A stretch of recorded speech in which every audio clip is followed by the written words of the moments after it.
واش عارفه باللي تقدر تكوني كتخسري زباله ديال الفلوس ووقتك كامل على منتجات غاليه، وفي الاخير وجهك كيزيد يتضرر وكياكل الدق؟ بزاف منا كيديروا اخطاء كيبانوا بساط وعاديين، ولكن هما اللي مخليين الحبوب يخرجوا بلا وقت، او وجهك ديما ناشف وباهت واخا تديري اللي درتي. اليوم غادي نكشف لك هاد الاسرار باش توقفي هاد الروينه دابا وتعرفي فين كاين الديفو بالضبط.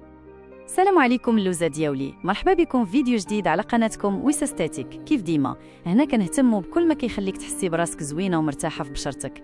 موضوع اليوم مهم بزاف حيت البشره هي الساس، ويلا كان الساس عيان المكياج ما غيطلعش زوين والمنتجات اللي كتشري غيضيعوا فيك وصافي. قبل ما نهضروا على الاخطاء خاصنا ضروري نفهموا واحد الحاجه، واش انتي اصلا عارفه نوع بشرتك بالضبط؟ حيت الا كنتي كديري روتين ديال البشره الدهنيه وانتي بشرتك جافه، راه بحال كديري الدواء ديال الراس لرجليك، ما كاينش فايده. ها هي الطريقه اللي ما تغلطيش فيها باش تعرفي نوع بشرتك وانتي جالسه في الدار.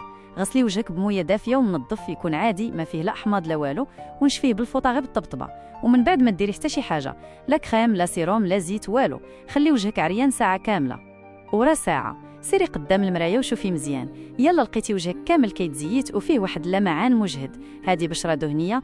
ويلا لقيتي غير الجبهه والنيف هما اللي مزيتين والحناك ناشفين، هذه هي البشره المختلطه وهي اللي كاينه بزاف عند البنات. اما البشره الجافه هي اللي كتحسي بها كتاكلك وتجبد عليك وفيه قشور صغار خصوصا جهه الفم.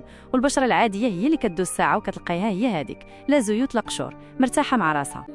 دابا منين عرفنا نوع البشره نجيو للمعقول. واول خطا كارثي كيديروها البنات هو المبالغه في الغسيل. كاين اللي كتغسل وجهها 4 ولا 5 د المرات فاليوم حيت كيسحاب ليها كتحيد الحبوب، ولكن العكس هو اللي كيطرى، حيت فاش كتحيدي الزيوت الطبيعيه بجهد البشره كتخلع وكتولي تفرز الزيت اكثر من الاول باش تعوض ديك النشوفيه. وحتى الماء السخون اختي راه عدو البشره، كيقتلها ويخليها ترهل وتجف دغيا. ديما الماء يكون دافي شويه او بارد باش تسدي المسام. كاين عاوتاني واحد الخطا اللي كيدمر البشره بلا ما نحسو، وهو تنشيف الوجه بالفوطه اللي كنشفوا بها يدينا او الحمنه. ديك الفوطه كتكون عامره بكتيريا ما كتشافش بالعين، وفاش كتحكي بها وجهك بجهد راه بحال كدوزي عليه الحرشه. خدي فوطه خاصه بوجهك تكون ديال القطن ورطبه ونشفي غير بالطبطبه، او احسن حاجه استعملي المناديل الورقيه ديال الكوزينه ورميها، هكذا كتكوني مأكده بلي وجهك نقي. وحاجه اخرى، النوم بالمكياج راه جريمه، واخا تكوني عيانه وميته بالسخفه. ضروري الدوبل كلينزينغ، حيدي المكياج بزيت او ماء ميسيلار ومن بعد غسليه بالمنظف باش بشرتك تتنفس وتجدد خلاياها وانتي ناعسه. راه المسام فاش كيتسدوا بالليل تما فين كينوض الصداع ديال الرؤوس السوداء والحبوب اللي تحت الجلد. ونسولك، واش كديري واقي الشمس غير فاش كتكون الشمس؟ هذا كبر غلط.